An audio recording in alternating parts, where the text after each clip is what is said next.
Good morning, ladies and gentlemen, and dear friends of the Krishnamurti Foundation of India, and to Michael and Mark, and to all our dear guests from across India and the world, and some with some horrible time zones who are attending this special session.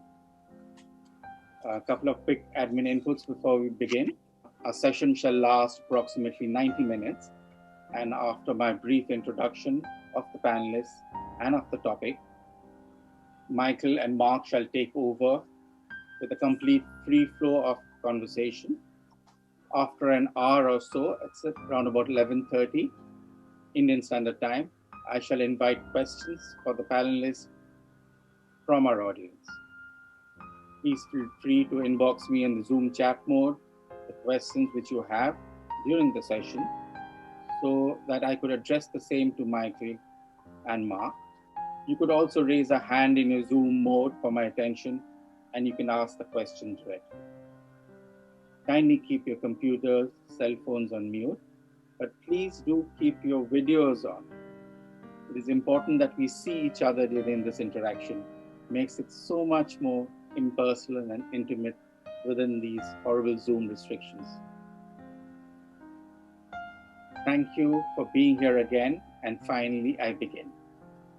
I know Michael and Mark need no introduction, but it's still a great honor for me to get them on board today after a while. They've been with us sometime last year.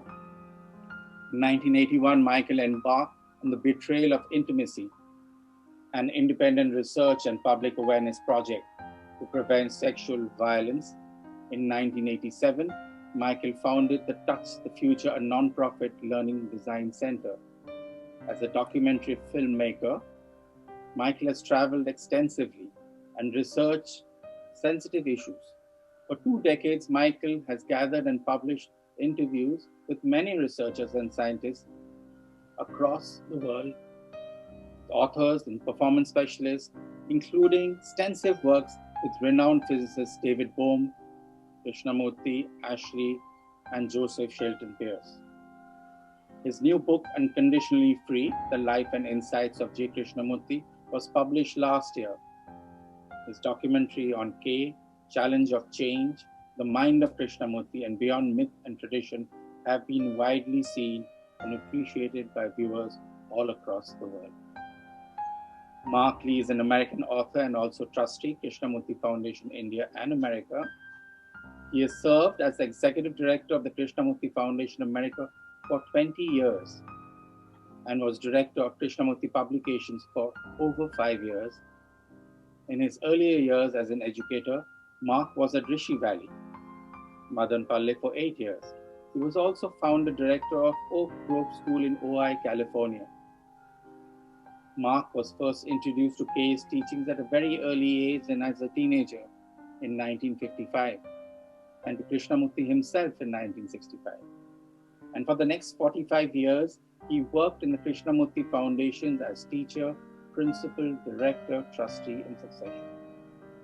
Mark is an intensely private person, and we are so glad that both he and Asha could make it to Calcutta sometime last year, just before the pandemic started. Before I introduce the topic for this morning, I would like to express our deep condolences to our center in charge, Mr. Kamal Thakkar, formerly known as Kamalji, who recently lost his ailing mother and therefore he cannot attend this session this morning, though he will try to join us sometime later. So Kamalji had earlier circulated a synopsis of the proposed topic and discussions for this morning. And for those few of you who have not been able to delve through the same, I'm briefly highlighting some of the leads for an easier enablement. The entire body of K's collected insights describe the state that is free from the known. With superficial attention, it becomes obvious that the known can never grasp what is free of the known. And here we find an unbridgeable divide, and also the primary source of frustration people around the world experience when exploring and trying to grasp the existence of K's teachings. Probing this dichotomy is the focus of our exploration, with the 3 prime questions serving our collective surgeon scalpel. and we shall discuss this in greater detail today. 1. The teachings abide in and point to a state that is free from the known. Can freedom from the known ever be known and not just in theory? 2. All the talks, discussions, and dialogues seem both farcical and holographic, with the whole being implicit in each part. And why keep studying and discussing the teachings if each part contains the whole? If not studying and discussing, then what? And thirdly, if the unknown can never be known, then what is and what way does the unknown express, inspire, and guide? With these few words, I would request Michael and Mark to take forward the conversation. The floor is all yours, Michael. Thank you very much. It's a lot of fun to be with you, and I use the word fun intentionally because all of these questions, though I think that they're really good questions, were conjured up or drafted to be provocative. It's with a light heart and a very serious mind, if you will, that we begin with these questions. I do think that what we're touching on with this theme, what does it mean to experience freedom from the known? We can have concepts galore, as Kay would say, but the experience of freedom from the known is really what everything is about. And yet the concept is very different from the experience. So what I'm trying to focus on in these times that we're looking at is the experience. What is it? What does freedom from the known feel like as a state? Is the quest. That's what we're going to look at. And I have my own answer, but it's really up to all of us to discover that for ourselves. So I'd like you to share the screen if you don't mind. And I have a couple of video clips that obviously are of Kay, and he touches on these important issues in the only way that he can do it. And I want to use his words and his passion as the catalyst really for what we're talking about. So let me share here. I think this is the right one. And this goes there and that goes there. And you should see my screen now, I hope. That's right. Yes? Absolutely. All right, so this is this is one of my favorite clips of Kay. It was actually one of the first filmed by the PBS team in 1968, I believe, in Ojai, when he first allowed himself to be filmed, which was kind of a historic thing, of course. So here's one of my favorite clips, and it drops us right into what we're talking about. Really a great quote from the notebook. I began with a silent mind with it, and this is from the Mind of Krishnamurti that we did for the exhibit. Here you go.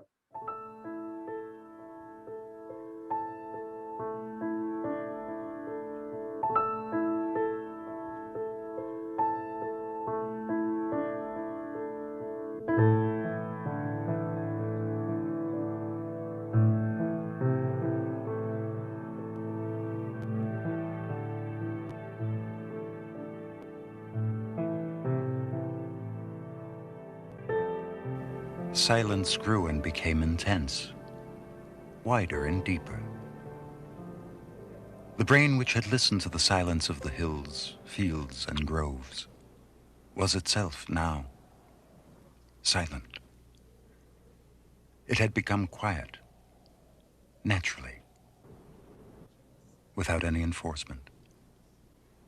It was still, deep within itself.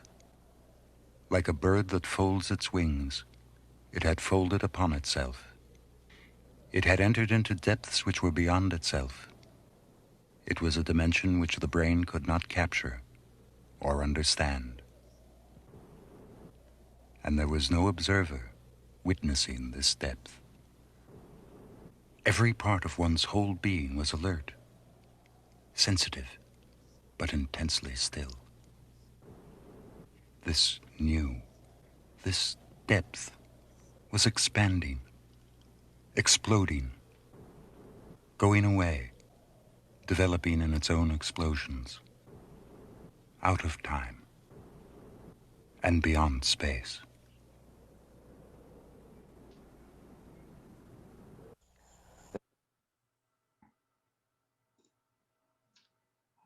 I believe it looks up here that we've got some people wanting to get in. So if you could let them in, I think would be nice. Yeah, I'll take that host back from you for a minute, and Okay. I think you will have to stop sharing the screen for me to just. All right.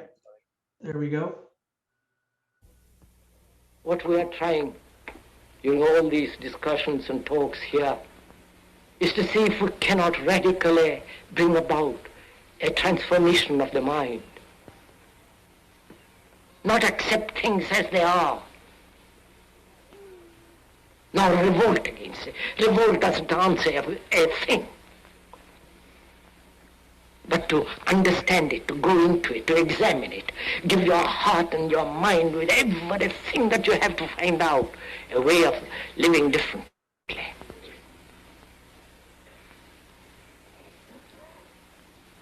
But depends on you and not somebody else. Because in this there is no teacher, no pupil. There is no leader. There is no guru. There is no master, no savior. You yourself are the teacher and the pupil, you are the master, you are the guru, you are the leader, you are everything.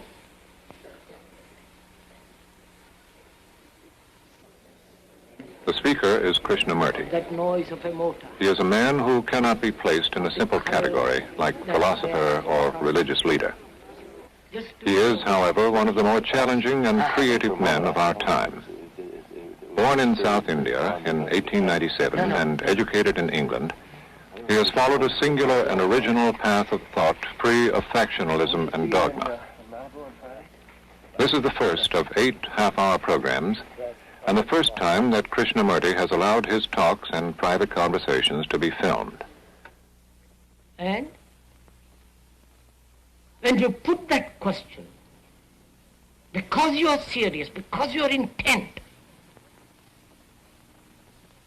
then you are aware of the whole process of the observer, which means you are totally attentive, completely attentive. And in that attention there is no border created by the center. And when there is complete attention, there is no observer.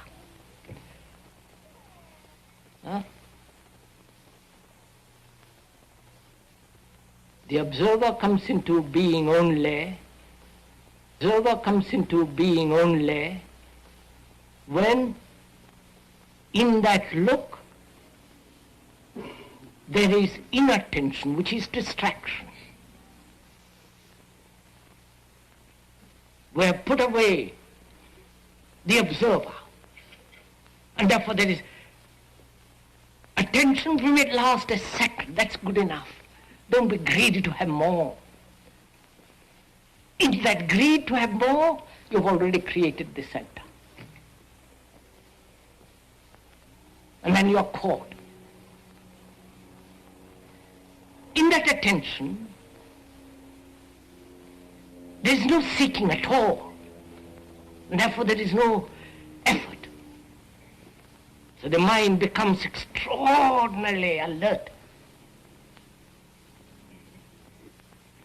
active, silent.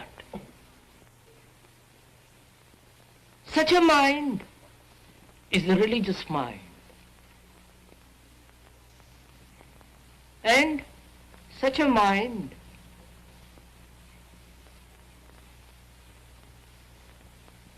has an activity totally different, at a different dimension which thought can never possibly reach.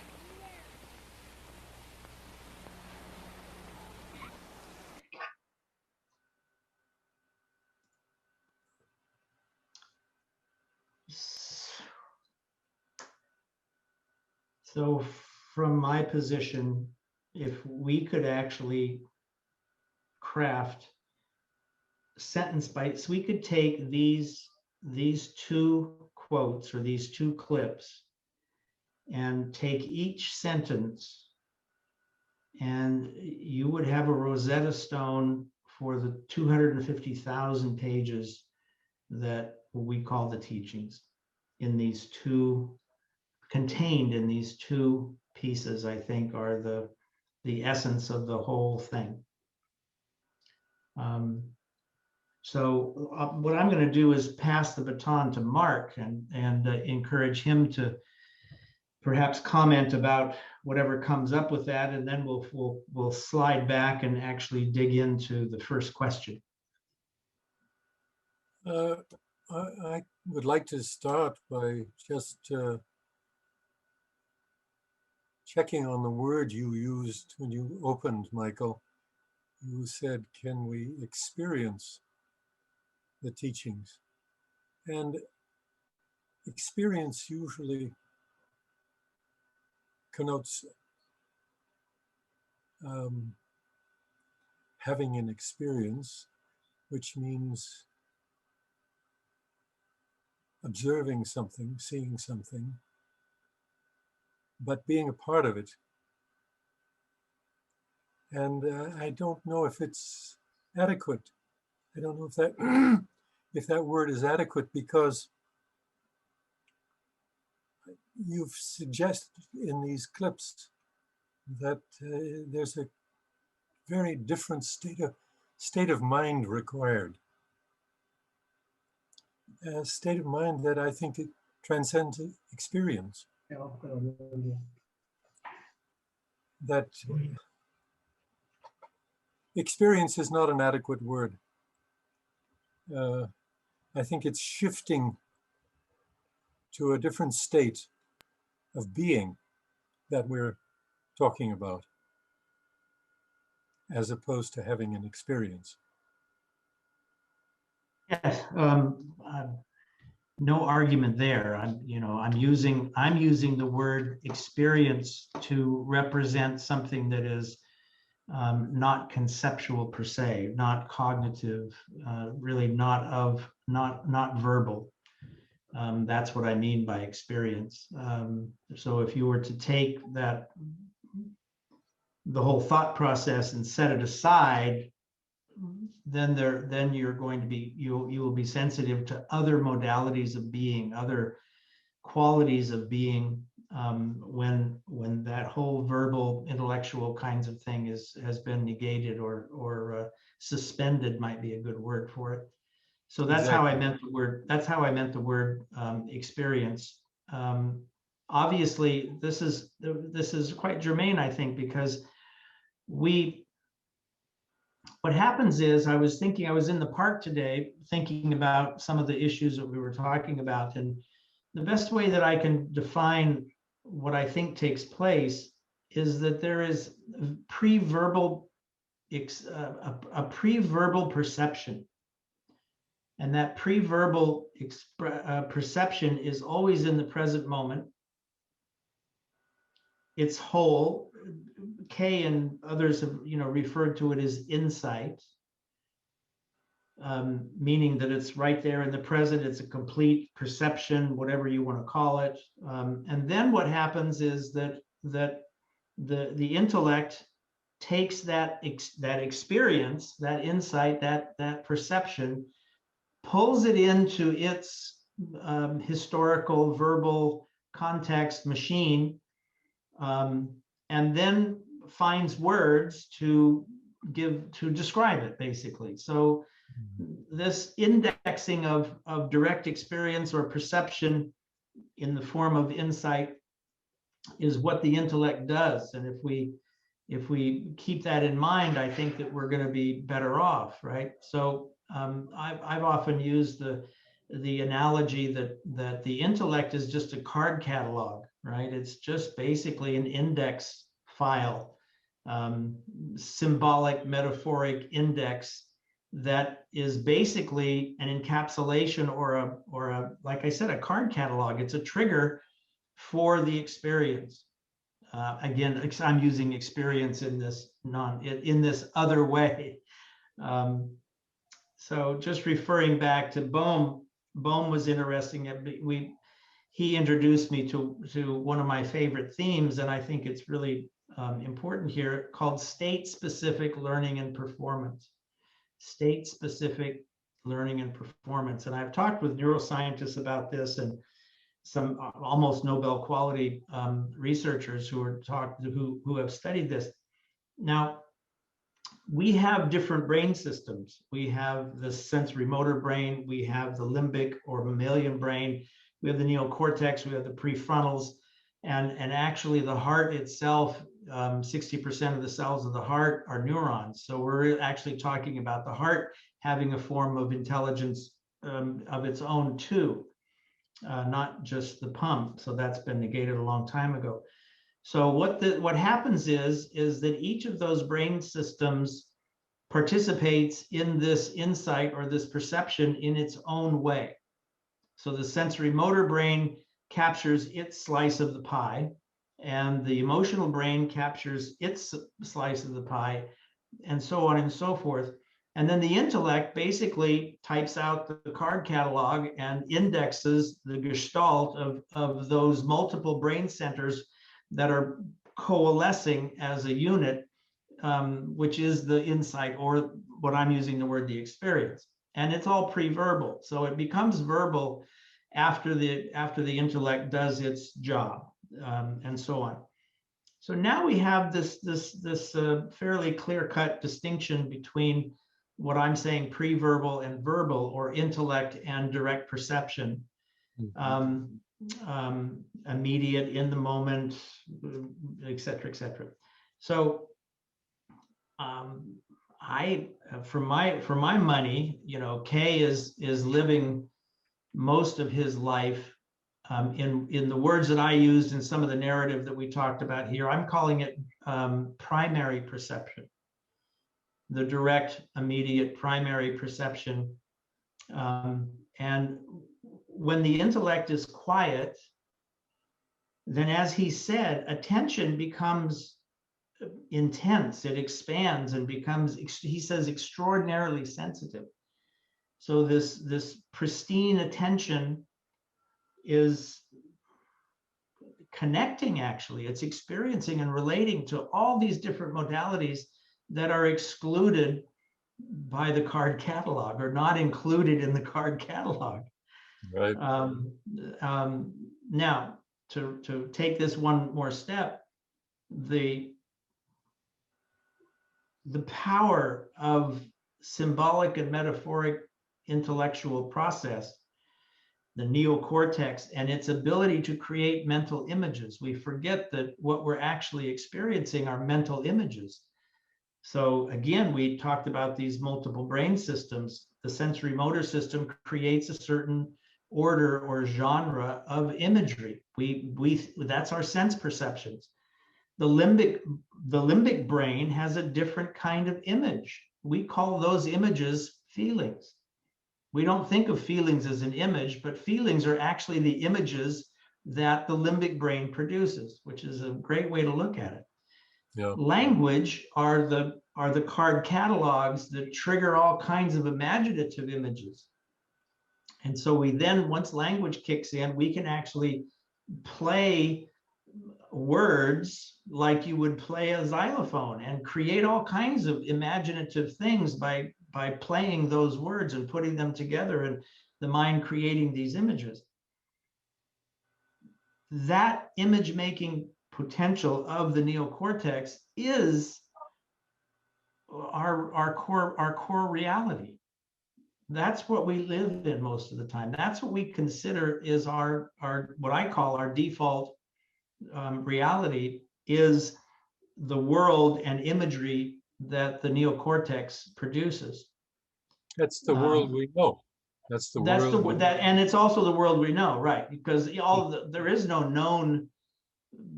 Yeah.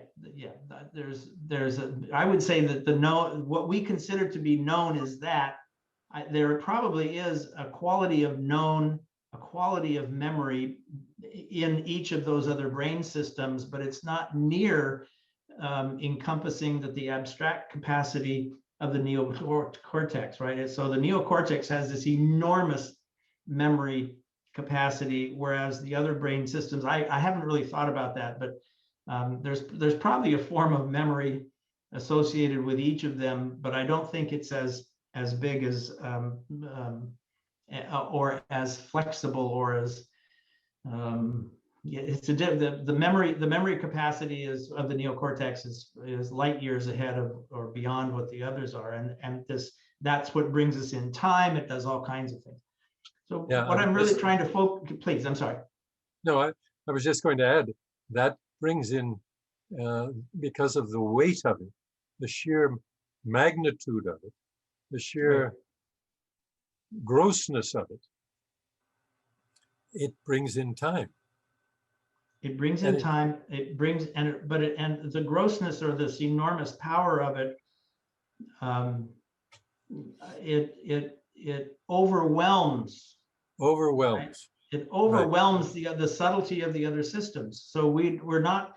So that now you come back to awareness. What are we aware of? We're only aware of a thin slice of what we're actually perceiving. The brain has what we call awareness. Awake awareness is, I forget what the percentages are, but it's maybe 10% or less of what we're actually sensing, or even a smaller slice. So so we're actually perceiving all kinds of things that are not that don't make it into conscious awareness, right? The known. So there's vast areas that we're actually information that we're actually processing as we move through the day that don't make it through the filter into conscious awareness, or what we call the known, etc.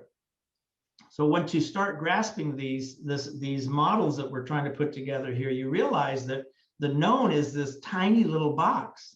It's really very small, and it negates or excludes this vastness of potential. And the only way that you can access what has been excluded is for this very noisy, dominant, small but very loud system to be quiet. Then attention expands and opens up, and you begin to have this primary perception of what has been excluded, and that is endless. That just goes out. That can go in all directions, all dimensions, all kinds of places. That is excluded by the known. So that, I think, is a good introduction to, this first question. The teachings abide and point to a state that's free from the known. Can freedom from the known ever be known? Right? I'm just playing with this. Yeah, so I think we need to emphasize the point that the known is so extremely limited, right? So extremely small. When you look at the total of perception, the totality of perception is so beyond the field of the known. So, but again, it's what it is our default reality, though. We wake up in the morning and we start thinking, right? If you go to bed and we're dreaming, we're actually thinking while we're dreaming. The brain is still trying to sort through what it couldn't sort. It's like the brain's trying to put all these cubes back into their clean up the mess. As we stand in front of the mirror, we reinvent ourselves every day. Yep. With the same known. That's right. So one of my favorite quotes of David is, that existing knowledge can't meet the challenge, right? The known, now in this framework that we're talking about, that becomes totally clear, right? So we have this chaotic, messy little known, which is tiny little these card catalog things that have kind of got all shuffled up, which is our normal state. And we expect somehow that that little card catalog is going to bring itself to order, and it can't. It doesn't have the capacity to do that. So that can't do it. And which is what they talked about at nauseum. So now, again, the question that let's go back to the word experience. Is it possible? What is it like to experience freedom from the known? That's what we want to emphasize or to focus on.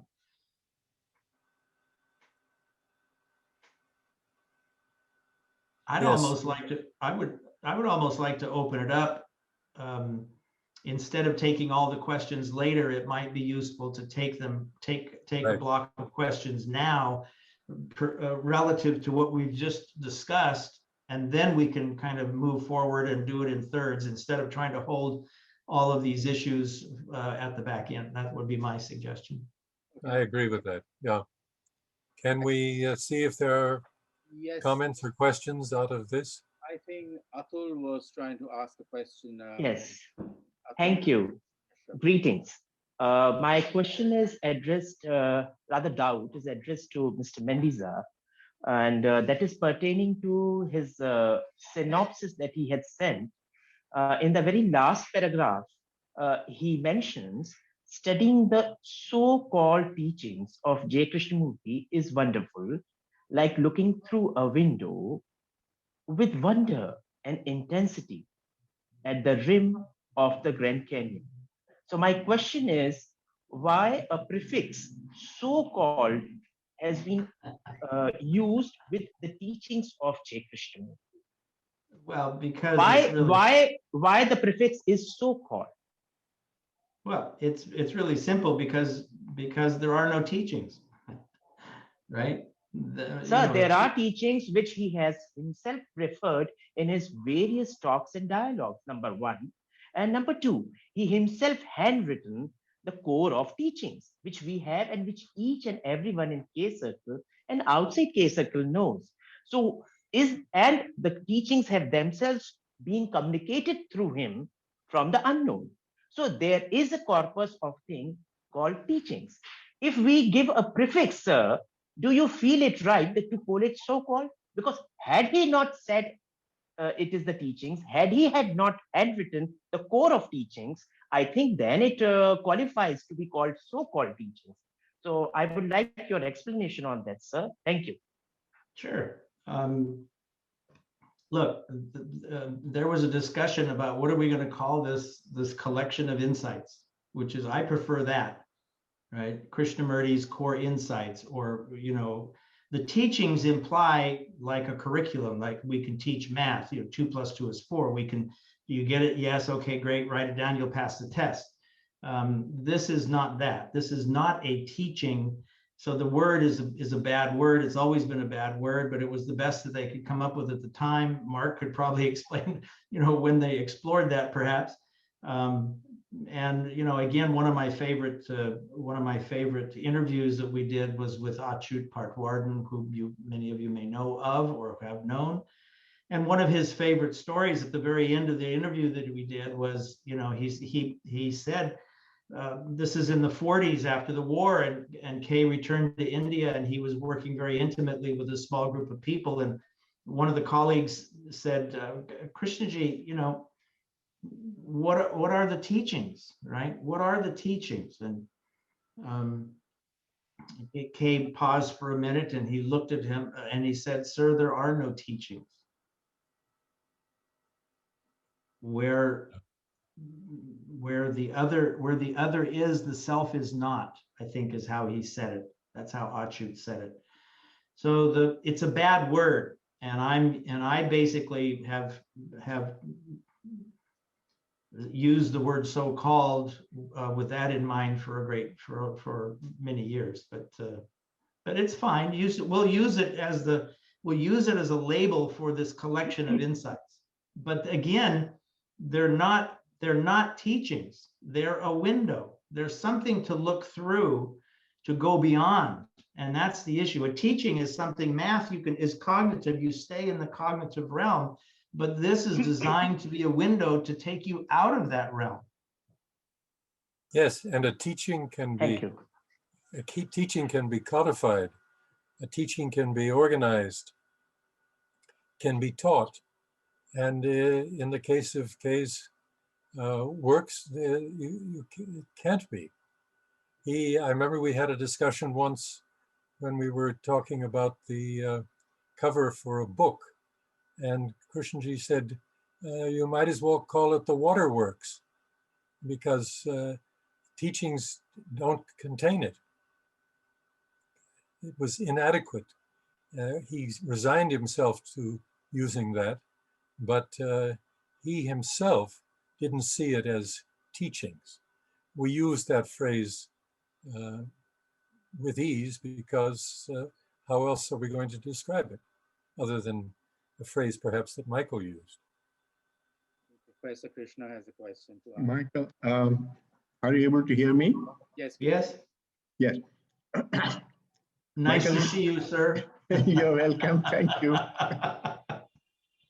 Your explanation of how the known in the brain interferes with perception and makes it selective and therefore not holistic is very clear.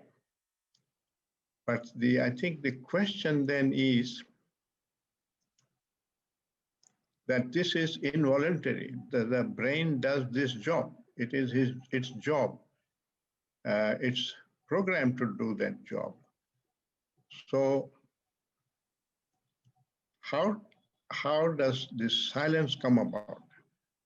Silence of the brain, because Krishnaji has made it very clear that it's only the silent mind that really perceives or has insight, and otherwise the chattering of the mind or the brain takes over and corrupts the perception. So this interference of the brain, since it is not voluntary, how does not mean a technique, but one can be aware of this whole thing that you have explained, and it is very clear. But how does that change? How do you come to insight, live with insight rather than with this chatter? Mark, you want to field that? I'll be happy to, but do you want to give it a shot? Well, I think he's bridging or introducing the meditative quality, the possibility that a meditative approach to anything allows that shift out of the cognitive, out of the intellectual, out of the realm of the known, into something else.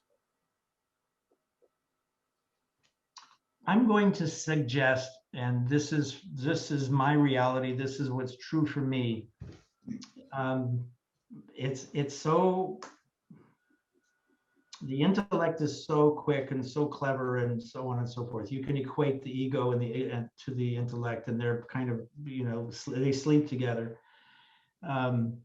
So you can't, as David said, you can't use the source of the problem to solve the problem. So cognition is not the answer. You can't negate the cognitive through the cognitive.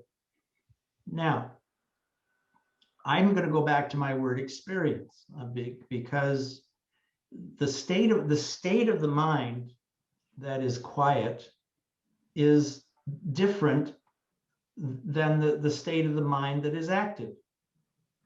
In the same way that if I tense my muscle, and this is a very visceral thing, if I tense my muscle, then the tension, it's in a different state than if my muscle is relaxed. So let's equate that to silence and to thought. when the brain is thinking, it's like a muscle that is tense, and you can feel the difference. But I offer that for most people, and for me, up until a certain point in my life, I never experienced a non-tense brain. My brain was always active. It was always clenched. And I didn't know what it felt like to not be clenched until that happened. So I can't meditate. I can't meditate. I can't tell myself to meditate because I'm then stuck in the cognitive. I think about it. All I'm doing is pretending, imagining and pretending, but I remain in the cognitive, thinking that I'm meditating because of some silliness. And that's completely different than what I think Kay's talking about, or what I'm talking about when the brain is actually relaxed. So I used that experience of the brain being relaxed as my reference point.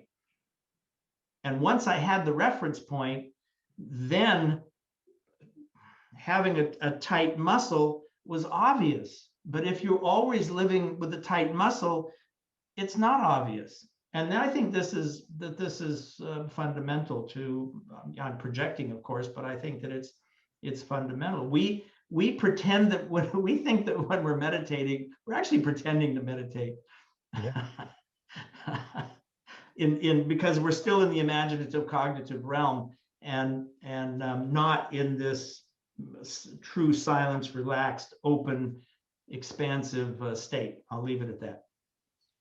So Michael, does this mean that the abstract imagination is either drawing from the conditioned past and projecting into the future, expressing the present even as symbolic, metaphoric thought? And when you're projecting inward, this is again the conditioned process, and what you're mentioning as the own. So it's the ego and the self and the other, which is it's a self projection which is happening. So if you're projecting, I don't know that I grasp your whole question. I'm going to suggest that we only know one language. We know the language of the intellect and of imagination. And words and language are the tools or the catalysts. Like I said, we play words to explode the imagery that the word contains, as a theater. So we're playing words to create a theater of imagery in the mind. So that is the definition of imagination: creating mental images of things not present to the sensory system. That's the classic definition of imagination.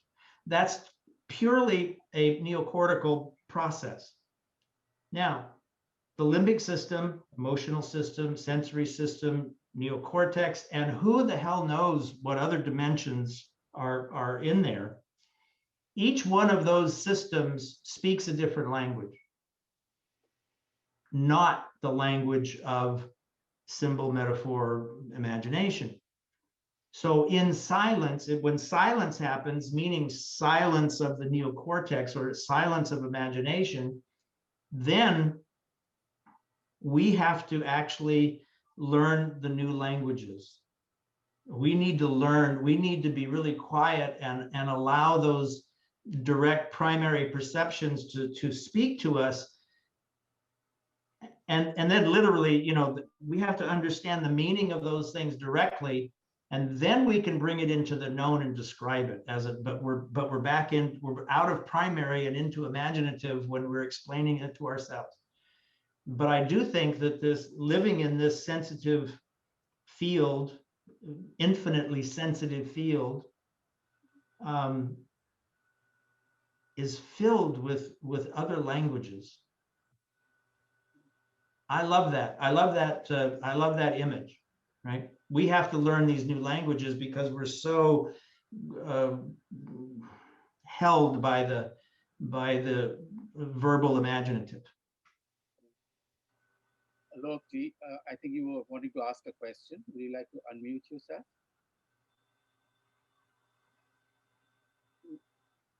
May I ask? Yes, please. I think I just put it. Oh, sorry, Dr. Parikh, would you like to continue? Yeah. Are you able to hear my voice? Yeah. Yes, you can. What I like to say is that words are very useful, like words of Krishnamurti, if they are coming from silent clarity. But words which come from explanations, from science, from brain, structure of the brain, and that kind of language, it does not really touch.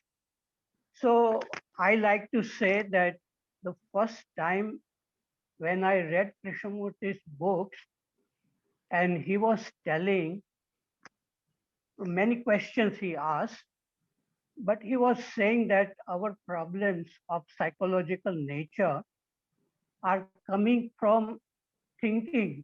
And even this sense of I is coming from thinking. And so it was very strange. And that made me look directly to my own mind, what is happening inside. So one needs clarity, passion, curiosity, freedom to look inward exactly what is happening. And so that requires freedom at the beginning. No arguments there. Should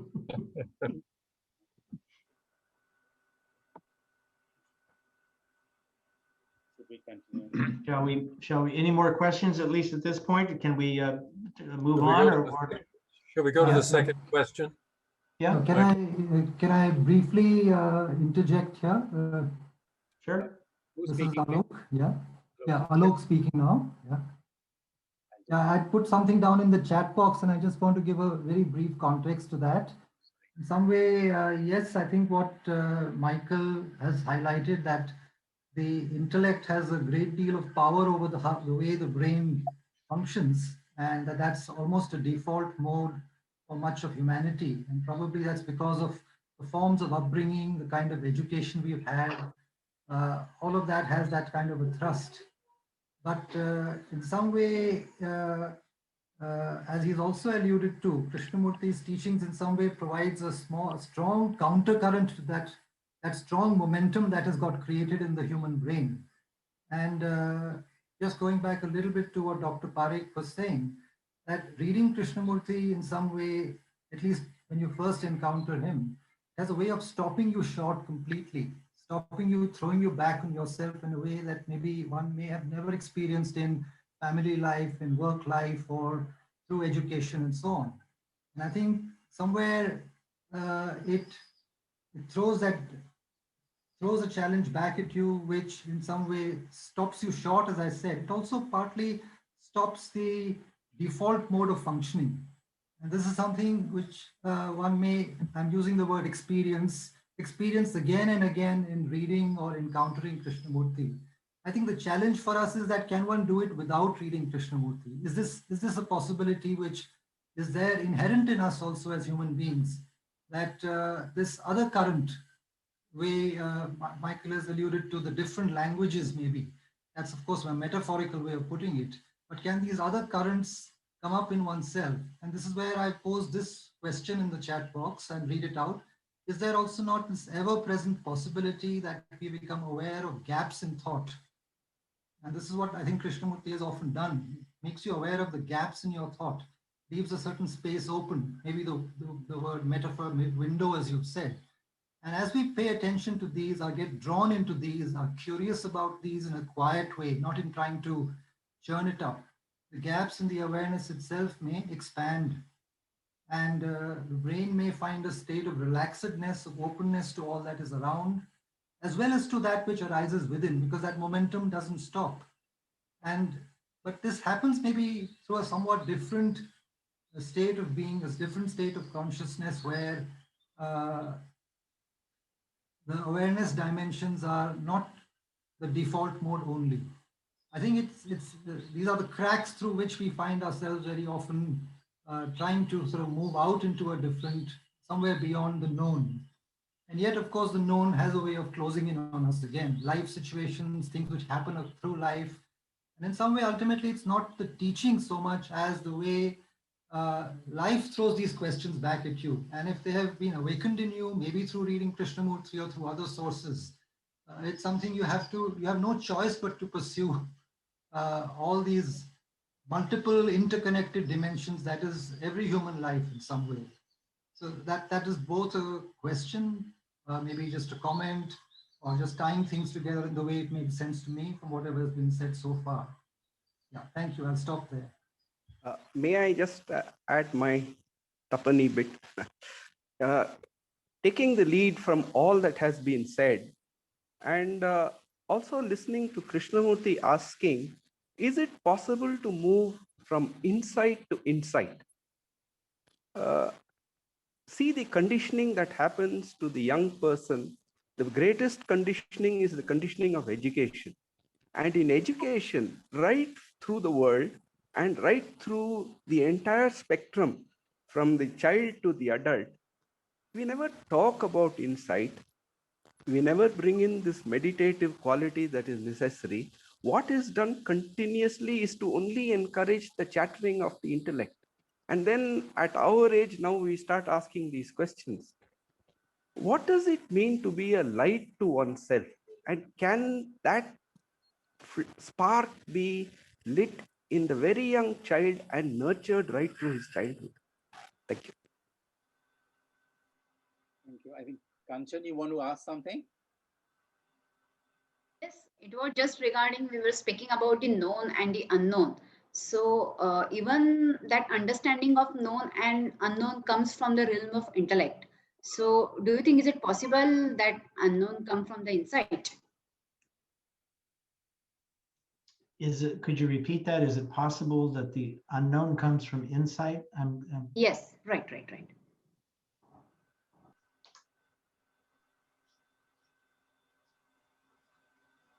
Well, I think insight comes from the unknown.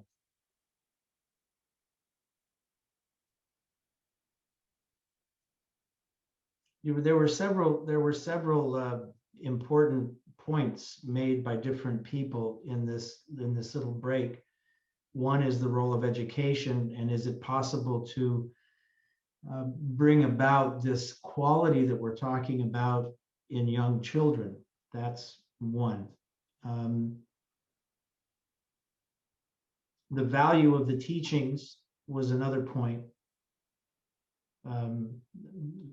The way that they operate on us, the way they affect us when we experience when Kay's coming from his insight, which is what he spoke from, how that has a power to stop or to affect us.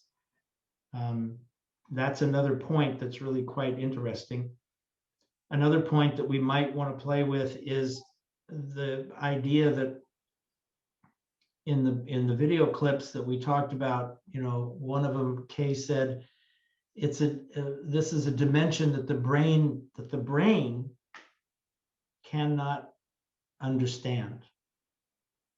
Now that throws a monkey wrench into everything. We haven't even gotten there yet. That's a brand new issue. But that's on the table because he brought it in. And again, what does that mean? I was talking about brains, these various brains within the brain. He's talking about a dimension that the brain, now does he mean the totality? Does he mean primary experience? Does he mean by the brain, the intellect? This is a pretty dicey area that's hard to, to be clear about.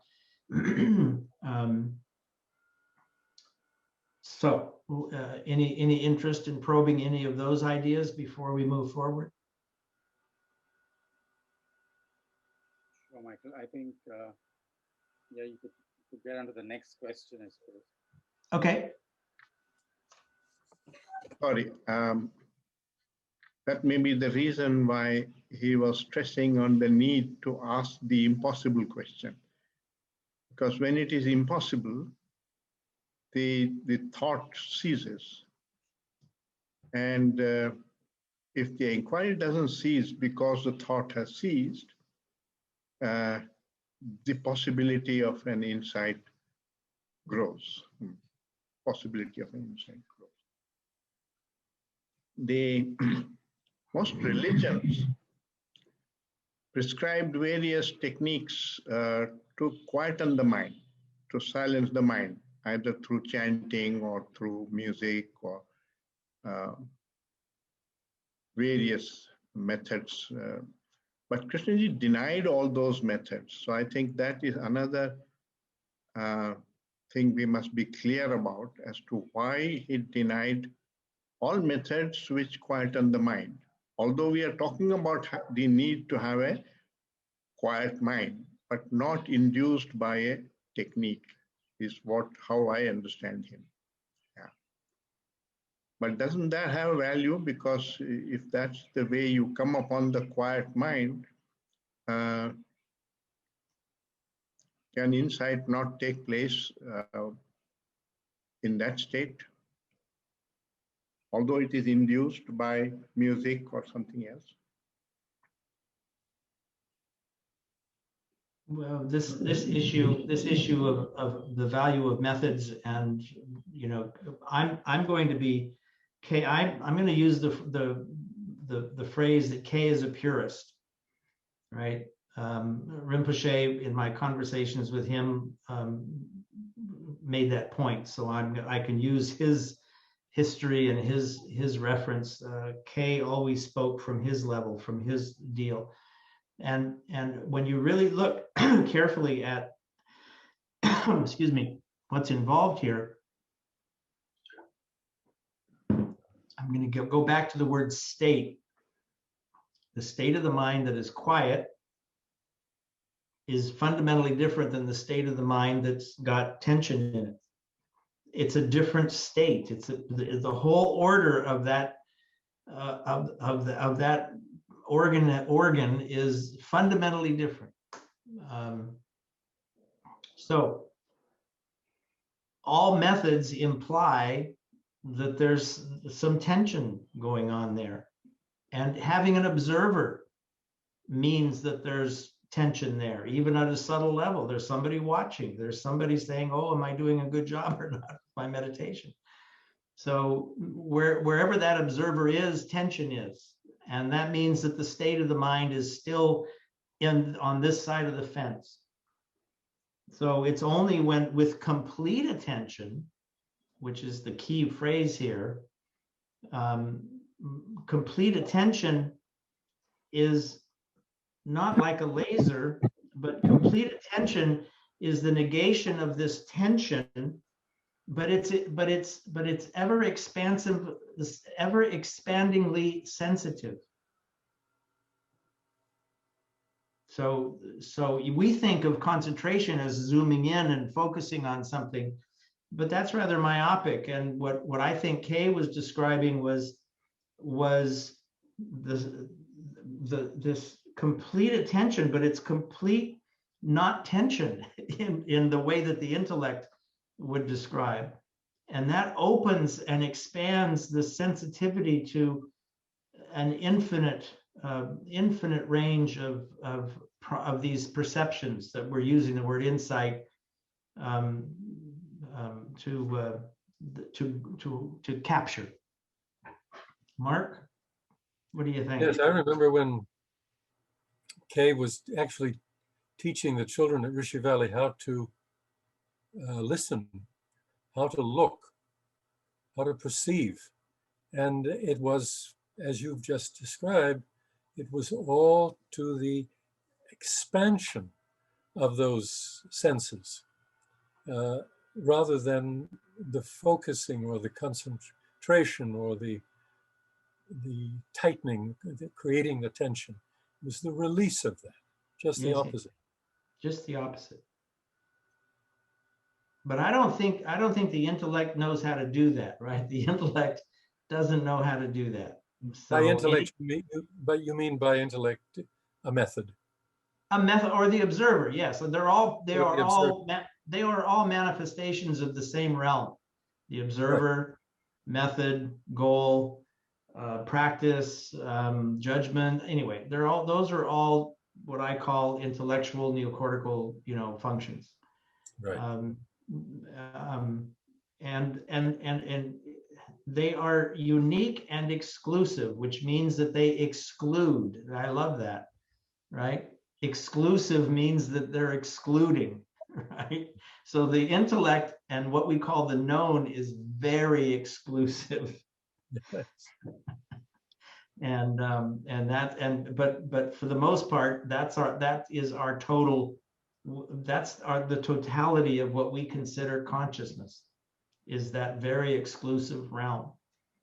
And again, back to Dr. Krishna's question, well, how do you do the other? How do you negate that? And my short answer is, and I think that the Tibetans and Rinpoche's tradition would verify this, they use, and again, we have to say this is age and stage specific. So we can't really, when we're talking about childhood, the 5-year-old is different from a 7-year-old. It's different than a 12-year-old. So the shoe doesn't fit anybody, right? It's totally age specific and so on, because the brain is still growing and changing and what its capacities are, et cetera, et cetera. So how you help a 5-year-old meditate and how you help a 12-year-old or a 15 or even a 30-year-old would be fundamentally different, et cetera. Right.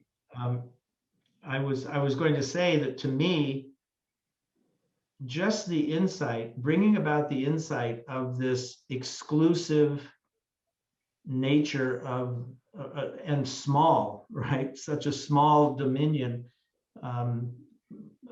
is a key for me. And also the somatic feeling, the embodied feeling of when my brain is actually quiet and when it's thinking. To discover the difference between my fist that's clenched and my fist that's not clenched, to be aware of the physical somatic difference between those two states. Then I don't have to use the intellect as my reference point. I can use the body as the reference point, because I know tense from relaxed. And when I apply that to the brain, everything works and I don't have to have a method. Yeah. So the next, sure. May I say something? Yes, please. Please. Yeah. Krishnaji talks about no method because he is at that state where he can directly look at what is, or even an object or people or thought directly without any method. And so that is the final state, maybe, where you don't need any method. But people who are not in that state and they make Krishnamurti into an authority, and then they say there is no method, then they may even get very much restless and don't know what to do and can get misled. So if the method is really helping a person to be quiet and to observe, then the method is good. But when a person comes to that state where he doesn't need to ask questions also, not even impossible questions, there is nothing to ask, only to see what is happening. And that I consider that is the state Krishnamurti is speaking from, where words are coming from silence. And but we must not make him into an authority that there are no methods. If methods are helping people to be quiet even for a short duration, it's good. Okay, thank you. Well, as he said, emptiness and silence are great words. They're describing, shall we say, the end result. All right. To bring it into the present, or what's really happening, Kay used the word complete attention. When you're giving complete attention, there's no observer. there's no thought, there's none of this. That with complete attention, the cognitive is off, right? When he said in his quotes over here, which is why I think that these two clips, are the Rosetta, could be used as the Rosetta Stone to open up all of the so-called teachings. With complete attention, there's no observer. He said, when the observer reappears, it's a distraction. So instead of trying to be silent, which can you just be can you just observe? To me, I guess that's a little bit different. Can I just pay attention? Can I just look? Can I just observe? Somehow that seems different to me than. But anyway, shall we go on to the next question? Yes. Yes, let's do that. So all the talks, discussions, and dialogues are both fractal and holographic, with the whole being implicate in each part. Why keep studying and discussing the teachings if each part contains the whole? If not studying and discussing, then what?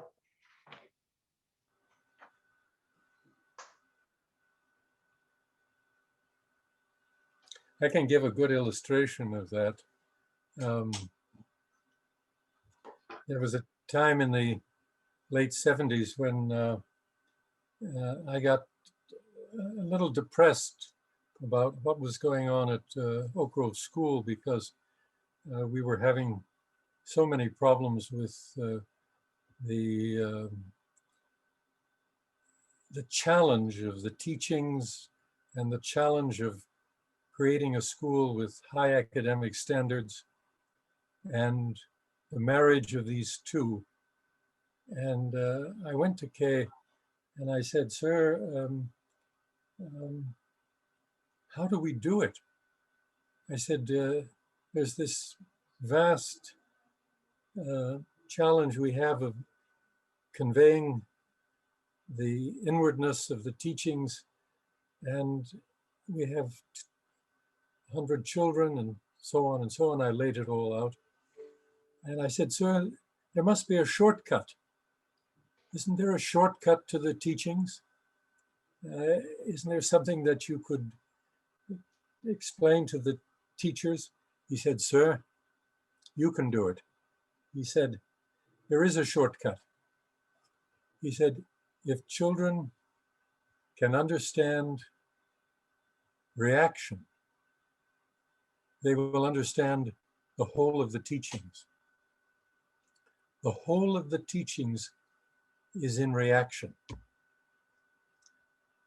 And I took that to a couple of the older students, and we played with it. And one of the boys said to me, "Sir, if you can understand attention or awareness, aren't the teachings contained in attention, awareness?" It was absolutely true. That the micro contained the macro. One element of this contains the whole. And so in a way, it is a shortcut. So studying the minutia, going through every book, every sentence, every chapter, every subject of the teachings, in a way, won't get you anywhere.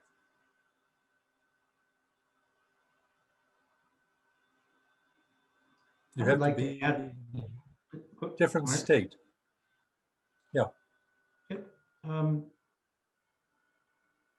I rather like the metaphor that the teachings are a window, rather than something something etched on the wall, right? Right.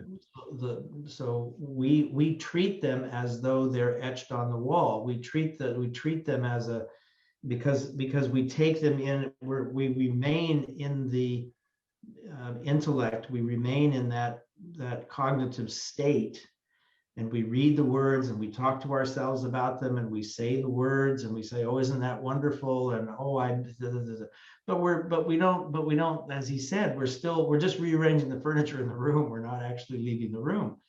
And the whole thing says, leave the message, the core message is get out of the room. That's the core message, or appreciate that the room is a trap, or that it's tiny, or that there's a universe of potential that's being excluded because you're in the room. So any one of those you can pick. So if the teachings are a window where we look through them to see something, that seeing is actually ideally the change of state that is being invited. That's the looking through the window. Mm-hmm. But we don't look through the window. We dissect the window. We put the words on the glass. We do all kinds of stuff to not do what they're inviting us to do.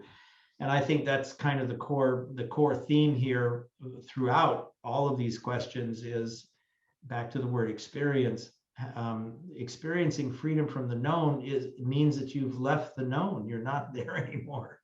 And what does that embodied experience feel like? That's what we want to get at. Then we can come back and we can read and go back in the room and read and everything else. As long as we keep remembering or keep it a window, right? The whole point is to go beyond, see through, not study, right? That might be a nice way of saying it. So, right. Yep. So that's the whole point of these provocative questions, is to drill home the importance of that, because our habits of mind. And this was the other thing that, back to Dr. Krishna's, how do we do it? The vast majority of what we consider to be our default state, our reality, our thought process is mechanical and associative and reflexive. It's a very low order of energy and attention. And as Bohm made very clear, you must gather that attention. You must raise your level of energy and attention to somehow have a percentage of that awareness or that attention outside of the reflexes, right? Most of the time we're just swimming underwater, this is what we're doing. We need a periscope, and to get a periscope that gets out of the reflexive nature of the thought process, we need a periscope that something that's out of the reflexive enchantment. And that's where attention comes in, and children's ability to do that varies. I'm actually looking at this quite carefully these days, because I think it's a matter of species survival that we find a way of helping this current generation embody and experience what Kay was talking about. I think that's without that leverage, without what he was describing, they're going to be vacuumed up by technology and cyborged and dehumanized. And we can see in the world what that has brought us to so far, and more of the same is not a very pretty picture. Yeah. And K is giving us an anchor back to our true nature that the intellect can't provide.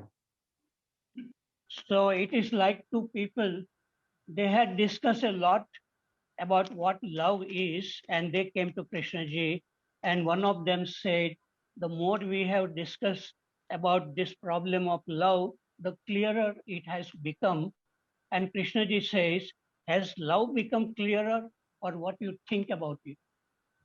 So we can become very good at explaining what Krishnaji is talking about, but to look inward and see clearly, and if it really changes our life, makes our life very happy, healthy, creative, and we acquire a different way of looking at everything, listening, then the teachings are really helping us, but not discussing too much. That's what I feel. Thank you. I have a question. Can I ask? Yeah, yes. Yeah, I'm Padma Priya. Yeah, yeah. So my question is this. I mean, I am a bit puzzled by this particular statement which Krishnamurti has often made. So I'll just read out that statement. He's talking about the crisis in the world, and he says the present crisis is different because we are dealing not with money nor with tangible things, but with ideas. The crisis is in the field of idea, of thought, of intellect. Now, I'm not very clear, though I get a sense of what he's saying, that is he saying that in the current, maybe in the past 200 years and 300 years and so on, that the intellect has begun to dominate more, or is he, because to me it seems that man has been having wars and various other things for a very long time. So I would like a response to that. What exactly does he mean when he says that the present day crisis is in the area of intellect?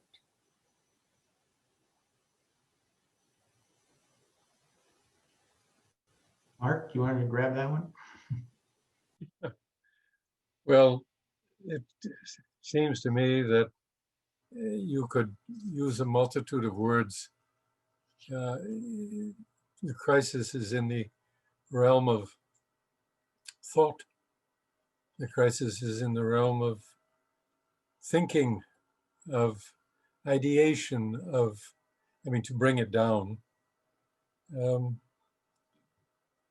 We look at all the issues. Dr. Krishna has been talking about the present day crisis for several Mondays in a row recently. And he's pointed out that these crises what are the present day crises have been the crises of man for generations, for thousands of years. It's the same thing. So it's not a matter of time, present day, past time, future. It's that the crisis is in consciousness.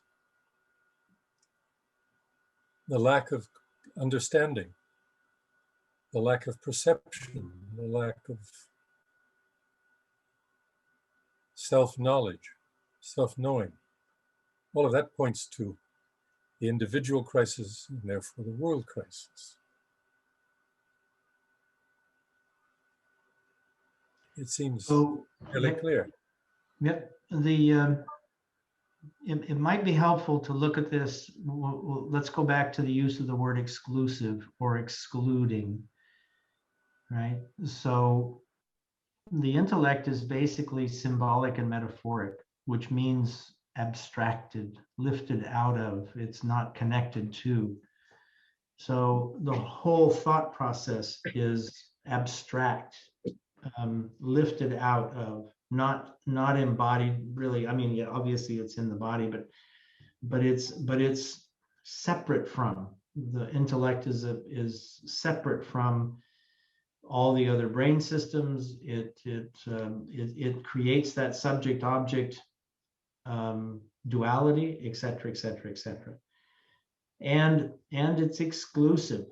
So because this thought has become so habitual and so reflexive and so challenged, because I use the image of a pinball machine. So basically, we've got a lot of balls going around at the same time, blinging. And if we look back at just the sheer level of stimulation, I was going through some of the old imagery when I was doing the book Unconditionally Free, and for much of Kay's life, he took steamers, right, to get from California to go to India. Well, it took him how many weeks did he sit on the boat and play bridge? Compared to us, right? We're on the phone, we're flying and on the phone and doing all kinds, So the sheer level of stimulation, all of these kinds of things activate the neocortex.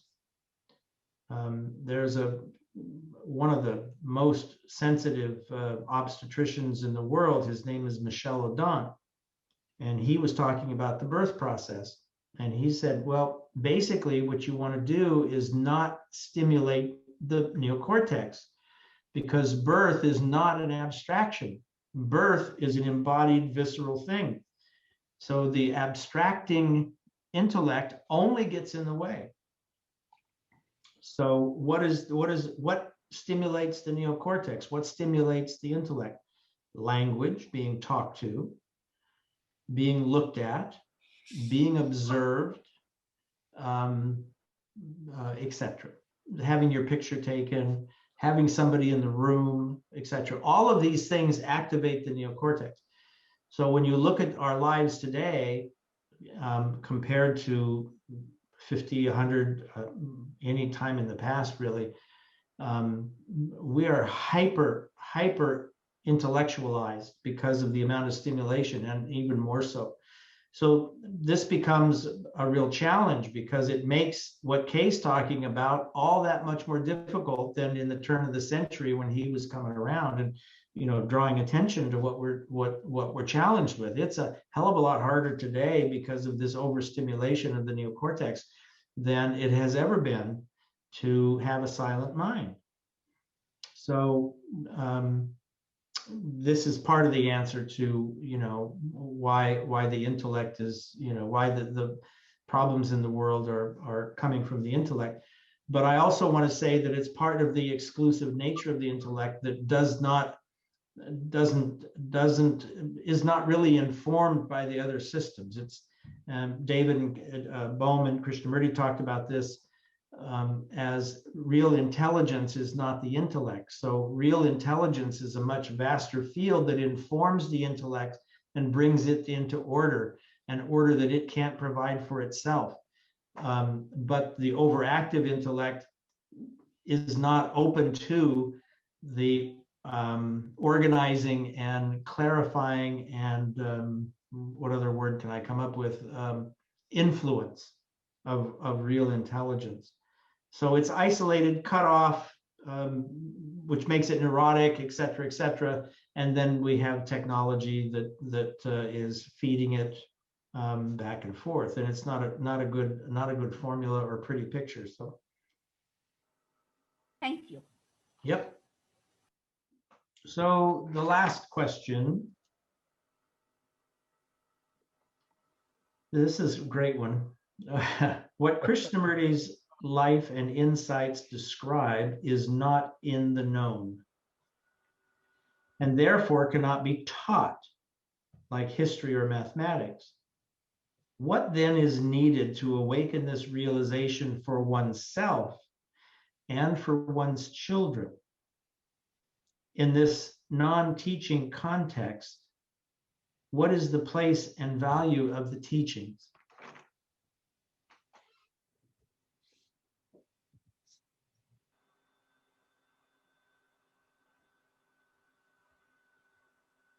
Yeah, may I just come in? I don't think it is as pessimistic as we make it out to be.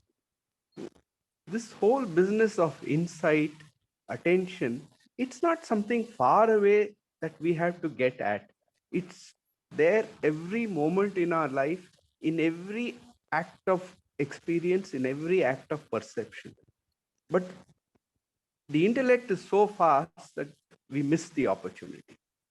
So instead of trying to say, how do I get that that state? Can one just observe the inattention that is happening all the time. And be aware of that inattention. And then let the awareness have its action. Why is it that I want to again control? That is back to the old problem.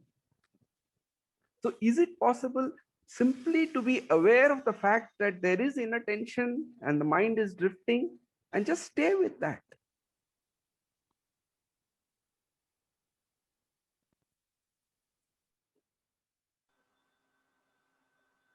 Where does presence come in terms of communicating with this talked about children. This one was focusing, this question focused on children, and how do we communicate, and I'm going to submit that presence is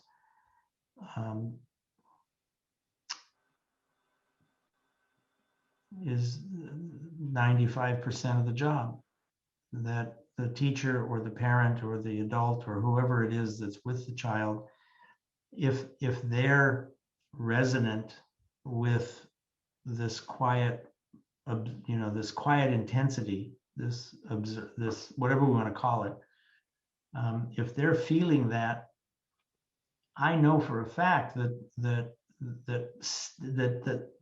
presence is telepathic in a way. There's a resonant, like a tuning fork that goes on between everybody and everything. When an animal comes up and is trying to determine whether we're going to fight or whether we're going to play, presence is the whole thing. It's not the intellect that communicates with that animal, and we are animals, and we're even more we're highly sensitive, except for our dullness that we impose. So I'm going to offer that presence is not as Odant said. It's, you want to get the intellect out of here. If you want this state, if you want the child to experience this state, don't have them study meditation, but share a state of quiet intensity, when you're walking and when you're in the room and when you're playing with them, and everything that you do. And then the words can be like icing on the cake, but the words are just a tiny little piece. Again, they're an abstraction to kind of allow the child to understand what this wonderful state was that we just shared. You can give them a card catalog to, hang on to and quote, think about. But I think presence is the key. In support of that, Michael, if I could say that it's been shown that with children that a large part of their inner conflict, confusion, and so on is greatly impacted by the presence of attention, the presence of care, of concern, not the content, but the sheer presence. So what it says is that listening to, being awake to, being aware of, being sensitive to, is that presence, is part of that presence. In itself, it has a healing. It has a quality of for learning. So I suggest that when you say presence, you mean more than just the physical proximity of an adult with a child, but you mean all of those qualities that are embodied in paying attention. I'm using the word presence I purposely use the word telepathic. And I think that this is what I mean. You know, it radiates, right? There are all kinds of things that again, tuning fork is another metaphor to do this, right? If the mother or the father is nervous or anxious or upset or a chatterbox or whatever you want to call it, what is the state? You know, what is the state of the parent, regardless of what they're thinking about? So the state is an embodied whole, and we can almost see us, you know, fluctuating moment by moment with different states as our emotions and our hormones and our thoughts. We're just, you know, going all over the place, and the child is surfing on that. They are in sync with the totality of the state of the adult. So that's what I mean by presence. And another metaphor is like a lightning rod. The child bonded. I'll use bonding as this telepathic connection. The child needs the bond as a lightning rod would ground the energy. They have all kinds of energy, and it needs to be. They need to feel grounded, and the adult state grounds the child and allows them to actually reach out and explore. If they're not bonded and grounded, they're chaotic. They don't. It's like they're nervous. They're incoherent. So that presence is that grounding that allows them to reach and to stretch and to grow in all kinds of different ways. And it's dependent on the adult being there, having that presence themselves. Sadly, most adults are not very grounded themselves, so they don't provide that for the kid, and et cetera, but that's another story. But I think in terms of Kay's teachings and so on, the vast majority of real communication of the teachings would be through presence, with just icing on the cake with symbolic, metaphoric language, card catalog references, so the kid can put that experience away and know that they know. Michael, I think that I have a word of caution here, that I think we might have given the impression that the intellect is all evil and responsible for all the problems of our world. Just a minute, let me express myself. I think that we need it also for communication with each other, and also for creating the question. It has great value of creating a question and communicating a question. It's when you give tremendous importance to intellectual answers that it goes wrong. Well, I'm going to, you know, basically the intellect is a tool, right? The intellect is a tool. Let's look at it that way, right? It's like a hammer or a chisel. Right. Now, the tools are great, right? A tool is great, except when we reify it and pretend that it's something, that it's not a tool, that it's something else, which is what we've done. We don't have a right relationship with intellect as a tool. To us, the intellect is the whole show, and that's the issue. And you cannot, in the way that the culture is basically set up, we have lost any kind of grounding for the child and even for the adult to experience intellect as a tool, because for that experience to happen, you have to have another reference point, and we don't have the reference point. And that's what Kay was pointing to, was this other reference point that turned intellect into a tool instead of the whole show. And that's where the tremendous value is, and not even tremendous, that's where the essential value is in what he's talking about. And that's how I understand him to say that you have to find the right place of it, the right place of knowledge, the right place of the intellect, the right place of imagination, instead of just condemning or extolling any of these. Yeah. Well, you know, again, in order to find the right place implies a dichotomy. That means that there's something other. And if we are totally encased in and live in, and our reality, I use the word default reality is the intellect, then we don't have that dichotomy because it's the whole. And we need the other in order for intellect to find its right place. So intellect is a great thing, obviously. And again, the Tibetan practice is really nice. These guys, after 2,600 years, have really pounded the nail or drilled the hole. They've really gone at it very carefully, and bringing that intellect to order so that it's sane and coherent and logical, very much like what David was doing with Kay. Bringing that rigor to the intellect is equally important. We need to be master craftsmen on how we use the tool, not just pound away at everything. So, Mark. Yes, you've said it. Yeah. Anyway, so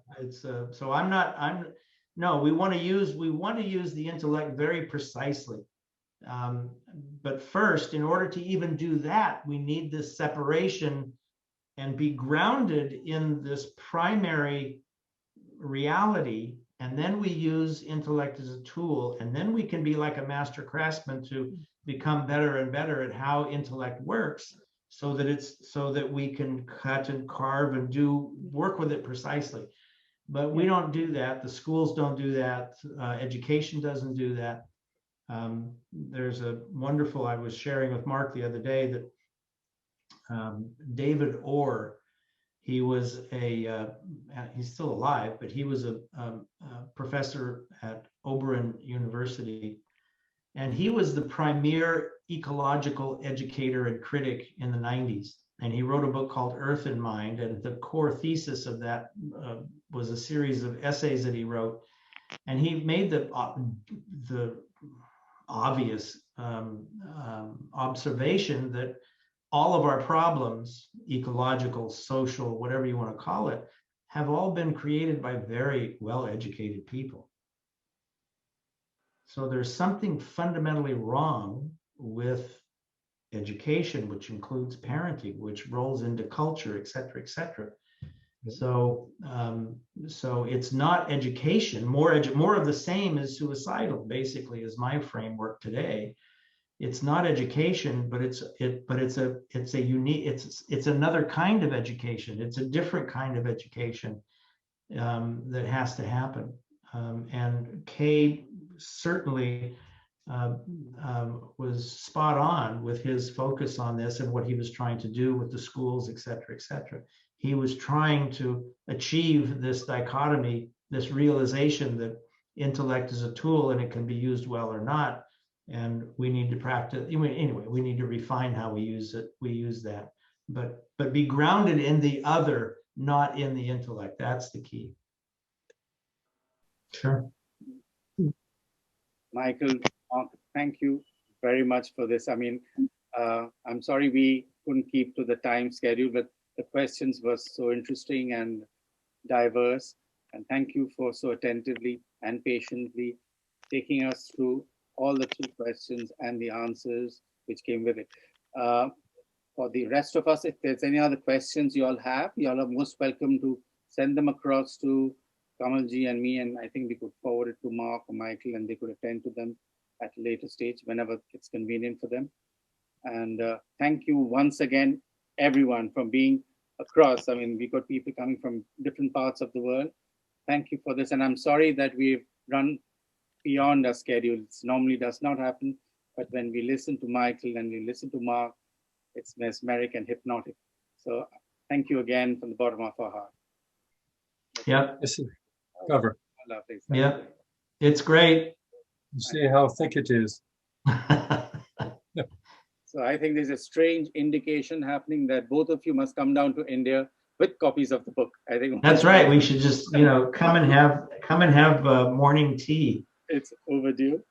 Thank you once again, both Michael. Thank you all. And thank you all participants for being with us for the last 2 hours. And Kamalji is not here, so we took liberties with the time scheduling. But thank you once again, and hope to see you all soon. I'll have this up on YouTube very shortly. Thank you, and good night.